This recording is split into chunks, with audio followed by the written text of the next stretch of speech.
ভাঙ্গার যে চলমান আন্দোলন, এই আন্দোলনের বিষয় নিয়ে গতকাল আমি একটি ভিডিও তৈরি করেছিলাম, যে বিষয় নিয়ে কথা বলেছিলাম। তো এই বিষয়ে ভিডিও তৈরি করার পরে অনেকের মনে একটা প্রশ্ন তৈরি হয়েছে, বিশেষ করে ভাঙ্গার বাইরের যে জনগণ তাদের মনে, যে আসলে ভাঙ্গা কী বিষয় নিয়ে আসলে আন্দোলনটা চলমান আছে বা কী কারণে। এই বিষয়টা নিয়ে অনেকেই প্রশ্ন করে, তাই ভাবলাম যে একটা বিষয়টা ক্লিয়ার করি যে কী কারণে আসলে আন্দোলন। আসলে এই আন্দোলনটা হচ্ছে ভাঙ্গার মানুষের একটা ঐতিহ্যের লড়াই। কেননা ভাঙ্গার মধ্যে যে ইউনিয়নগুলো আছে তার মধ্যে থেকে দুইটা ইউনিয়ন কেটে নিয়ে যাওয়া হয়েছে। কেটে নিয়ে যাওয়ার বিষয়টা হচ্ছে হামিদ্দি ইউনিয়ন আর আলগি ইউনিয়ন। এই দুইটা ইউনিয়নকে ভাঙ্গা থেকে বাদ দিয়ে আপনার নগরকান্দার অন্তর্ভুক্ত করা হয়েছে। তো নগরকান্দার অন্তর্ভুক্ত করার কারণে এই দুইটা ইউনিয়নের যে জনগণ আছে তাদেরকে যদি ভোট দিতে হয় তাও আপনার নগরকান্দা যাইতে হবে। এমনকি কোনো কার্যক্রম, অফিসিয়াল কার্যক্রম বা প্রশাসনিক রাজনৈতিক কোনো কার্যক্রমের জন্য তাদেরকে যাইতে হবে হচ্ছে নগরকান্দা।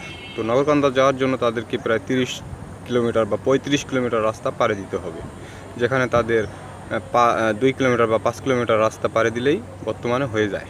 তো যেই কারণে মানুষ অনেকটাই ক্ষিপ্ত যে দিন মজুর খেটে খাওয়া মানুষ দৈনিক দেখা গেছে সারাদিন কষ্ট করে ইনকাম করে মাত্র 500 টাকা। তো দেখা যায় যে যদি তাদের এত দূরে যাইতে হয় যে কোনো একটা কার্যক্রমের জন্য, তাহলে তাদেরকে আর্থিক যেমন ক্ষতি তেমন সময়েরও ক্ষতি, সব দিক দিয়ে তারা ক্ষতির সম্মুখীন হবে লং টার্মে। যার কারণে মানুষ ক্ষিপ্ত হয়ে এটার প্রতিবাদ জানাইছে যে আমরা কী কারণে এত দূরে যাব, আমাদের তো প্রয়োজন নেই, আমরা তো বাড়ির কাছেই ভালো আছি। তো এই বিষয়টা নিয়ে তারা প্রথমত কথাবার্তা বলছে। তো তারপরে যেহেতু প্রশাসন এই জিনিসটা মানে নাই, ইসি মহোদয় নাকি এই কাজটা করছে, তো যার কারণে মানুষ ক্ষিপ্ত হয়ে আন্দোলনের মাঠে নামছে। এটা হচ্ছে মূল বিষয়। এখন মানুষ চাচ্ছে না যে আলগির মানুষ আর হামিদ্দি ইউনিয়নের মানুষ চায় না যে নগরকান্দা যায় তাদের কার্যক্রম তারা পরিচালনা করুক। তারা ভাঙ্গার সাথে ছিল, ভাঙ্গার সাথেই থাকতে চায়। তো এখন মূল বিষয় হচ্ছে শেষ পর্যন্ত বর্তমান আন্দোলনের পরিস্থিতি আসলে কি। এখন দেখা যাচ্ছে যে দীর্ঘদিন আন্দোলন চলাকালীন অবস্থায় তারা প্রশাসন বলছে আমরা জনগণের পক্ষে ছিল। তো গত 2 দিন আগে যে আইন উপদেষ্টা তিনি একটা বক্তব্য দেয় যে জনগণকে আইনের মানে দেখানো হয় যে তারা যদি আন্দোলন বন্ধ না করে তাহলে আইনগত ব্যবস্থা নেওয়া হবে। তারপরে আসলে জনগণ আরেকটু বেশি ক্ষিপ্ত হয়, জিনিসটা সহিংসতায় রূপ নেয়।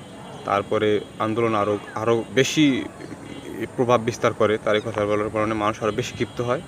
তারপরে দেখা যায় যে গতকালকে জেলা প্রশাসক থেকে শুরু করে ইউনো মহোদয়, ইসি মহোদয় এরা আশ্বাস দেয় ভাঙ্গার জনগণকে শান্ত থাকার জন্য, রাস্তা খালি করে দেওয়ার জন্য। আগামী 3 দিন তারা সময় নিচ্ছে, মানে আগামী শনিবার পর্যন্ত আন্দোলন বর্তমানে স্থগিত আছে। তারা এই দাবি মেনে নেওয়ার পক্ষে কথা বলছে। তাই জনগণ আপাতত শনিবার পর্যন্ত আন্দোলন স্থগিত রাখছে। যদি পরবর্তীতে এই আন্দোলন আবার চলমান হবে, যদি শনিবারের পরে যদি জনগণের পক্ষে যদি রায় না আসে, তাহলে হয়তো এই আন্দোলন আরও বড় এবং ব্যাপক আকারে প্রভাব বিস্তার করতে পারে। এটা একটা আশঙ্কাজনক ব্যাপার। তবে প্রশাসন আপাতত আশ্বাস দিচ্ছে যে জনগণের পক্ষে তারা থাকবে। এমনকি জনগণ এটাই বিশ্বাস করে তাদেরকে সুযোগ দিচ্ছে, সময় দিচ্ছে। শনিবার পর্যন্ত আপাতত আন্দোলন বন্ধ। পরবর্তীতে যদি জনগণের পক্ষে রায় আসে তাহলে জনগণ আর রাস্তায় নামবে না। তবে যদি জনগণের পক্ষে না আসে তাহলে হয়তো জনগণ আবার রাস্তায় নামতে পারে। তাহলে এই বিষয়টা আপনাদের মোটামুটি ক্লিয়ার, আন্দোলন কী কারণে শুরু হয়েছে আর বর্তমানে আন্দোলনের সর্বশেষ পরিস্থিতি।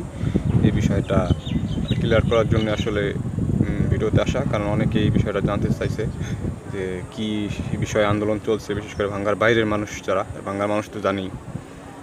তো তাদের উদ্দেশ্যে ভিডিওটা, আশা করি বুঝতে পারছেন।